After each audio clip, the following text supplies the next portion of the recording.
Pour l'évaluer de la manière la plus brève possible, je dirais que le monde a déjà dépassé les bornes. C'est-à-dire que les êtres humains utilisent plus de produits écologiques, et pour cette raison plus de produits économiques, que la Terre ne peut en fournir sur une base durable. Nous sommes donc en train de détruire notre capital naturel, le fondement vital de notre existence. La structure actuelle de l'économie mondiale est telle que la distribution de la richesse s'adapte de plus en plus mal à la durabilité.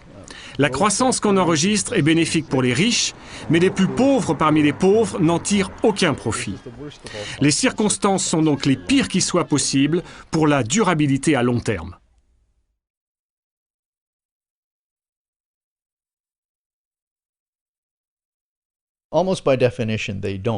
Par définition, non.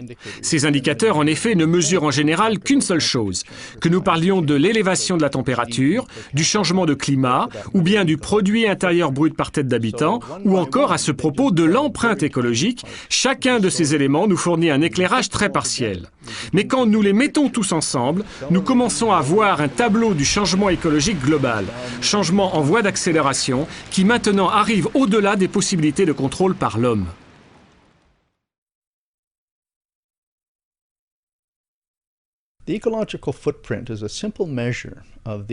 L'empreinte écologique est une simple mesure de l'aire totale des écosystèmes aquatiques et terrestres, c'est-à-dire eau et terre, qui sont nécessaires pour maintenir à son niveau prédominant de consommation une population donnée.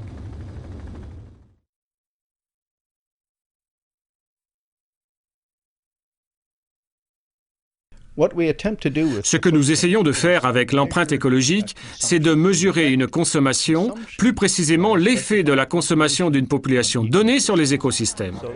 Pour cela, nous étudions les principaux types de consommation: énergie, produits alimentaires, biens de consommation de toutes sortes. À partir de ces données, nous faisons une estimation de la superficie de terre nécessaire pour produire toutes les ressources utilisées pour fabriquer ces produits et pour assimiler au moins une partie des déchets qui sont liés à la production et à la consommation de ces biens. Ainsi, si vous me donniez le détail des biens que vous avez achetés pendant une année, je pourrais vous dire assez précisément la superficie de terre nécessaire pour maintenir le train de vie dont vous jouissez actuellement.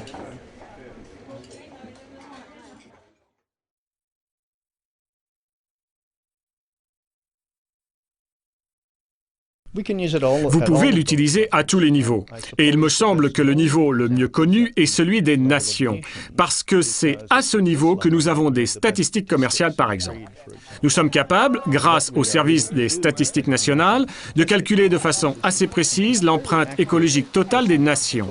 Vous pouvez alors diviser le résultat par le nombre d'habitants pour arriver à l'empreinte écologique par individu. Vraiment, celle-ci a une signification quelle que soit l'échelle spatiale, depuis l'échelle de l'individu jusqu'à celle du monde.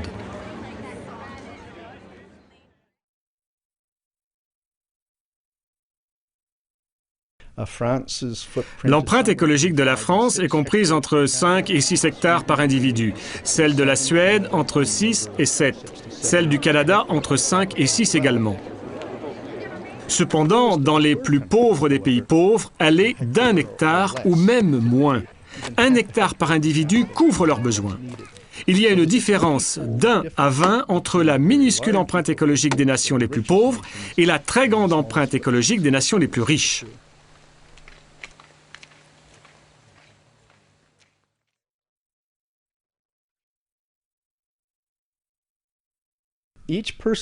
Chaque personne sur la planète aujourd'hui utilise en moyenne 2,1 hectares ou 2,2 hectares. Mais si vous établissez le rapport entre la population et la superficie totale disponible pour la production, c'est seulement 1,8 hectares. Je répète, la population a une empreinte écologique par individu d'environ 2,2 hectares, à très peu de choses près, alors que la productivité écologique de la planète par individu ne dépasse pas 1,8 hectares.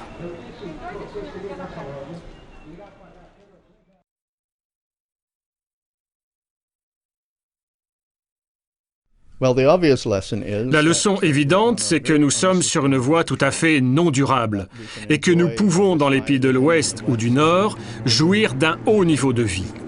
Les riches peuvent bénéficier de ce haut niveau pendant quelques années encore, mais nous commencerons bientôt à voir les conséquences de cet état de choses dans le changement croissant de climat et la raréfaction des ressources naturelles.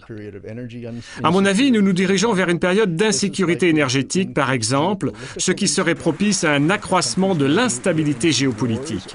Des pays peuvent se mettre en guerre en raison de l'épuisement de leurs ressources ou parce que leur approvisionnement se trouve menacé par le changement de climat.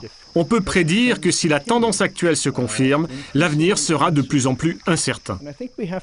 Je pense que nous devons garder présent à l'esprit que beaucoup de civilisations ont sombré parce qu'elles n'ont pas tenu compte des avertissements que nous recevons nous-mêmes aujourd'hui. Nous avons un avantage sur les civilisations passées.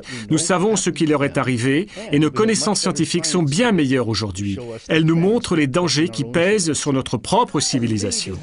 Nous avons donc véritablement à faire un choix de nature politique et à tous les niveaux, depuis celui des communautés jusqu'à celui des villes, de la nation et de la planète, pour changer la structure de l'économie mondiale ainsi que notre comportement, afin de prévenir cette espèce d'effondrement catastrophique.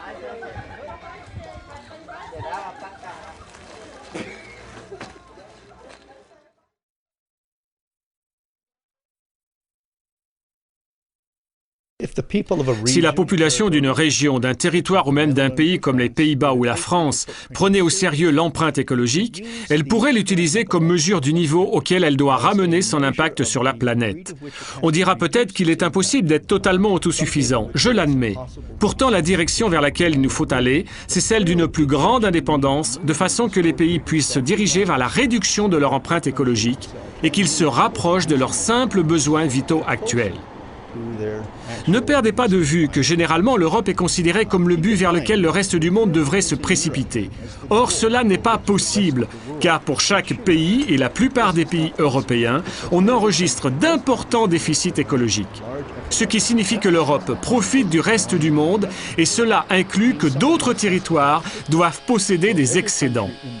Si chaque pays au monde devait importer 4 ou 5 fois plus de terre qu'il n'en existe à l'intérieur de ses propres frontières, il nous faudrait 4 ou 5 planètes supplémentaires, ce qui, évidemment, n'est pas possible. Aussi, l'empreinte écologique peut-elle devenir, pour n'importe quel territoire, la base qui lui permette de définir l'objectif à atteindre pour que cette empreinte se fasse plus durable.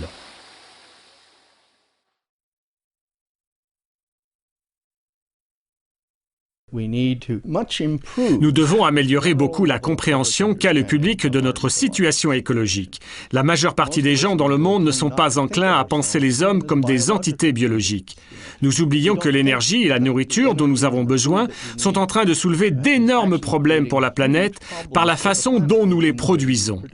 L'éducation des gens est donc très importante. Cependant, une meilleure information ne suffit pas pour changer les comportements. De nombreuses enquêtes de différentes natures nous le montrent. Les gens qui sont bien renseignés sur l'environnement n'agissent pas nécessairement comme s'ils étaient éclairés sur ce sujet. Nous avons donc besoin d'autres stimulants pour obtenir des résultats. J'ai dit par le passé que nous devrions avoir, au niveau national, une réforme écologique fiscale qui taxe les éléments générateurs de dommages et ne taxe pas les choses qui sont bonnes comme le travail. Avec ce procédé-là, le comportement des gens ne manquera pas de changer. Si je paye l'énergie 3 ou 4 fois plus, alors je réduirai ma consommation de cette énergie, ce qui est une bonne chose. Je n'accepte pas de le faire spontanément, mais si vous faites monter le prix de l'énergie pour qu'il réfléchisse le coût réel de son utilisation, alors je serai en fait disposé à payer davantage. En outre, cela incite à réaliser des ajustements dans l'économie en recourant à des méthodes tout à fait positives. Nous aurons un rendement supérieur pour nos équipements, nos automobiles, etc. Il nous faut donc tout à la fois une meilleure éducation et une meilleure politique pour susciter un changement comportemental. Dans le cas contraire, l'histoire montre encore que le moyen le plus aisé d'obtenir un changement de la part de la population, c'est d'essuyer quelques catastrophes. Malheureusement, les gens réagissent à une catastrophe beaucoup plus qu'à une simple information qui annonce l'éventualité de la dite catastrophe. Et telle est bien la tragédie du comportement de l'homme.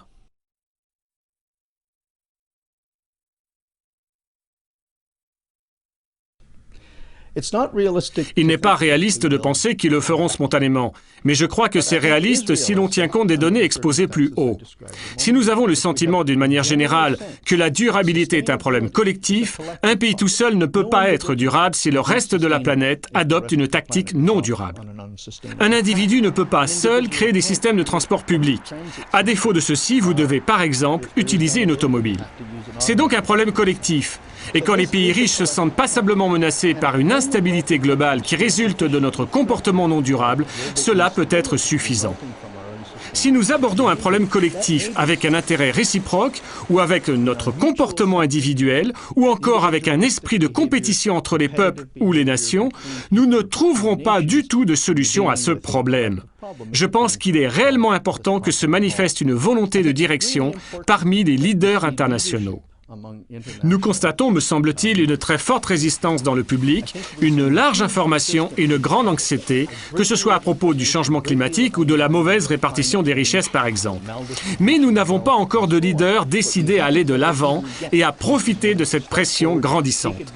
Quand nous en aurons un, nous verrons, je crois, un changement spectaculaire, c'est-à-dire un mouvement qui, partant de la non-durabilité, ira vers un programme de durabilité, programme nécessaire à la sauvegarde de notre intérêt, à la préservation de la planète et à l'accroissement des perspectives pour les civilisations à venir.